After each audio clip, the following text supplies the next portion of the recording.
Informasi lain, Saudara, kebakaran besar terjadi di pusat perbelanjaan yang terletak dekat ibu kota Iran.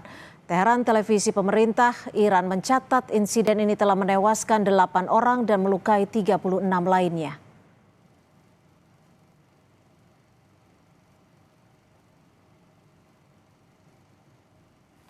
Petugas pemadam kebakaran berjuang memadamkan api, sementara kepulan asap hitam tebal membumbung dari gedung bertingkat tersebut. Kebakaran terjadi pada Selasa waktu setempat di pusat perbelanjaan Argavan di kota Andisheh, Teheran. Belum diketahui pasti penyebab kebakaran tersebut. Tidak ada indikasi bahwa kebakaran terkait dengan perang, di mana gencatan senjata yang rapuh dengan Amerika Serikat telah berlangsung selama sekitar 3 minggu.